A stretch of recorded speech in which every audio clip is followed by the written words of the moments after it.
Hello, and welcome back to the Fire Emblem Talkthrough. Me, the Jonin Monkey. And me, Sven the Crusader. Last time, Dorcas has no luck with bandits, so exactly the same as this time, and we're leading the charge onto Castle Kerry. Oh, and Lynn's Legion... was it Lindis' Legions, or whatever they were called? Anyway, they're reuniting. Woo! Oh, and our new heroes are showing up as well. Oh, yeah, them.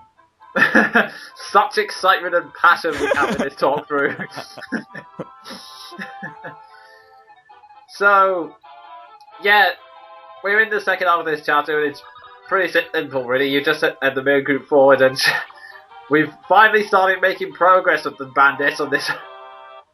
Yeah, poor Dorcas. I think this is the first time we actually hit them. Yes? Oh my god, even Dorcas hit. And you're gonna level up out of it, poor guy. I don't know what's sad, the fact that he can't hit bandits, or the fact that I think this is the last time I use him in this entire game. Oh wow, that's just insulting. Oh, well, I have nothing against Dorcas, it's just there are a lot better units that come later on. Well, I can't really argue with that. True. Anyway, in the second part of the chapter, your main war is going to be the enemy that keeps coming out of those fortresses that are in large amount of reinforcements. But it's mostly just going to be cavaliers and, well, mercenaries. So, generally, if you have lance users or just anyone who can take on those type of weapons, you'll be fine. Yeah. And you'll get free experience from it. Floating Thief! Indeed, indeed. Yeah, we're back to the battle montage. This is going to be a thing. This is going to be a common occurrence throughout these talkthroughs now, because frankly, it saves a lot of time and energy. Yeah, and a lot of commentary too. Indeed.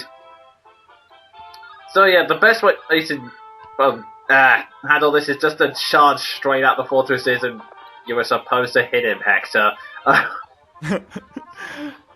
Haven't you been saying that to him a lot this playthrough? Yeah, and I have a feeling I'm going to be saying it to him a lot. But yeah, basic strategy, charge the forts and get rid of the enemy so that pretty much you can take over the forts. Yep. I think we've done this, trying to remember if there's a previous chapter we've done this. Oh, actually I think it was the last chapter of the prologue when Lindis' legion split up. Oh yeah. I think we did it then. Familiar strategies. Indeed. And there's Bartray, still missing and still not being used. Sorry, guy. I know some people really... Yeah. I know some people really like him, but I'm just not that big a fan of him, to be honest. Well, for one, the guy's a derp. For two, he's slower than molasses going uphill in January with crutches. Yeah, I don't think I can think of a metaphor that suits that. That tops that rather, but yeah. I think my main problem is that, apart from, well, the derpiness is used so eloquently put it. I aim to please.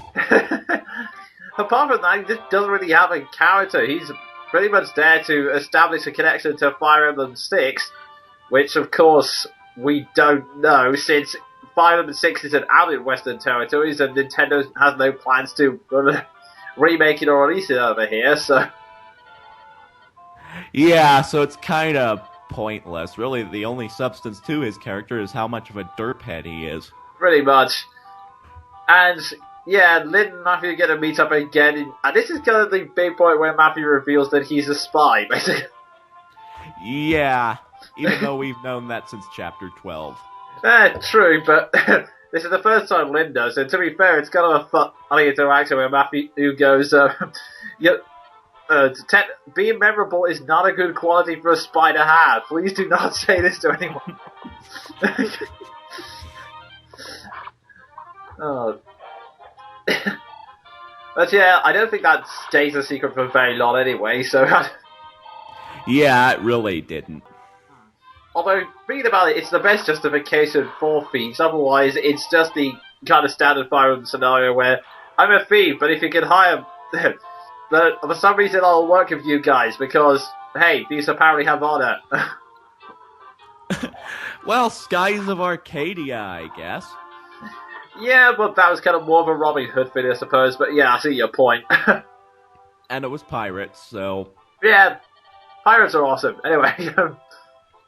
With a hi-hi-ho and a hi-hi... Stop it, you! Again, I aim to please. Ugh, curse you for introducing me to pirate metal. Now that damn song can't leave my head. Anyway... Well, I suppose it's good that you cycled out the songs you had stuck in your head. Anyway. Yeah, the final boss here is... How do you pronounce his name? Boka? Or... I have no idea. Basically, he's just a mook in big armor. Pretty much, yeah. Like all the other mooks in big armor. Yeah. And you know, this is the funny thing. In Eliwood mode, he's level 18. In Hector mode, he's level 8. Wait, what? Yeah, with the same stats. Okay, that is a really weird glitch. Yeah, I've either never that noticed or that before. either that or they were just desperate. Like, we need a difference. We need a difference. What differences do we have? Let's make a boss 10 levels weaker. Yeah, I guess there's not much you can add to this chapter in terms of differences, but even that's just incredibly weird. Yeah. And in case you haven't noticed, I replaced Bartering and Orcus with Guy on the bandit cleaning job, just to have someone who's slightly more competent in that regard. Yes, I'm that cruel. Well, the poor guys were not hitting anything all chapter, despite having a 48 and a 39 out of 100 chance. Yeah. That's at least a third. Oh yeah, the side note, this bandit comes in the bottom left corner, but he's really not that big of a deal, especially if you visited all the towns by that point. Yeah, they're really your only issue. Oh yeah, and quick tip, as I mentioned last time, actually I'm trying to remember if I have or not, but yeah, these are support conversations where give the characters time to develop. In chapters like this, where you have to seize the target, so you can... If you just go to end turn continuously when there are no enemies on the board, you can basically just kill like 20 turns and get the support conversations a lot faster that way. Yeah, you know, whenever I first played this, I thought he was referring to Sarah there for a minute. Oh, yeah. Yeah, you could be... He does refer to her in another support conversation. It's very easy to mistake, to be honest. Yeah. Because, let's face it, those two are kind of... They just seem one and the same.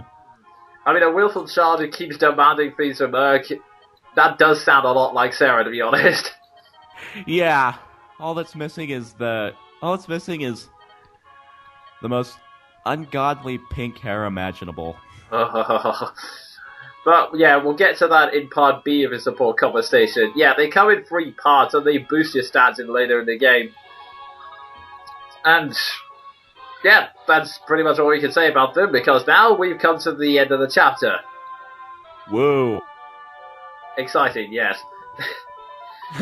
So, yeah, this is where all of our 3 Lord characters basically meet up for the first time. Quite obvious. As if we hadn't stressed this enough. It's not like we're desperate to things to say or anything.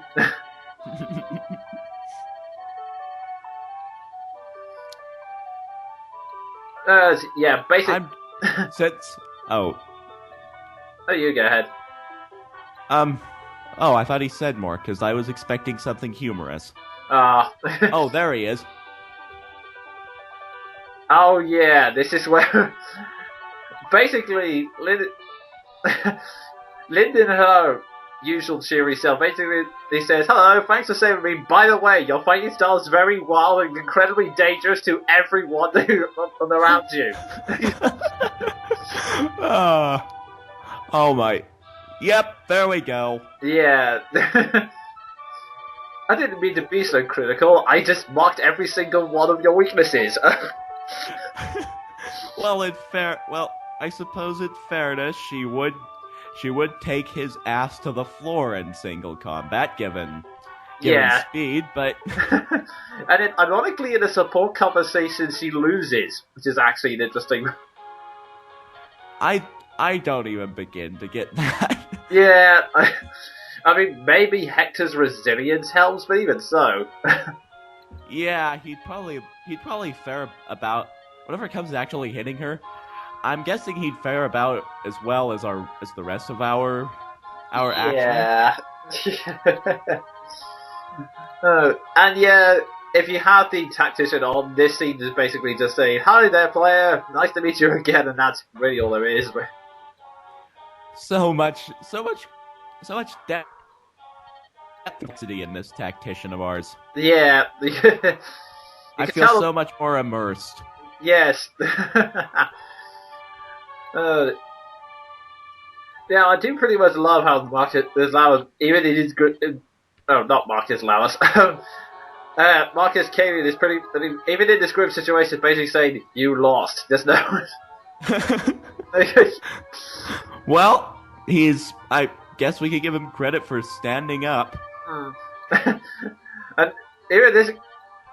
Evanel's logic is basically... Ian here is basically just saying, "The deaths are on your hands," and even Lawrence points out, "But you were the one who killed them." Yeah, on your behalf, but that doesn't...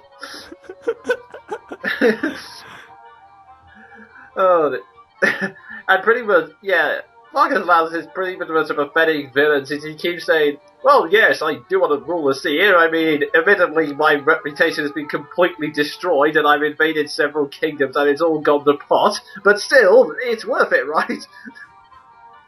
You know, whenever I honestly think of it, he kind of reminds me of a really weird combination between Prokis Dolmar and Gadeslis Brannick from Ogre Battle 64.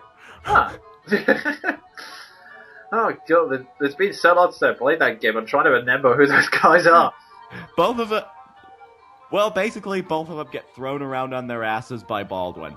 Ah, yeah, that makes sense. And they're pathetic villains. Yeah, as Ephodel said right there. Yeah, he's just an imbecile. And I wonder who this mysterious character is. You know, she looks a bit too bright and happy for the Black Fang. I'm sure she's important. Anyway, that's all we have for now, so that was me, the Jonin Monkey. And me, Sven the Crusader. Quick see ya.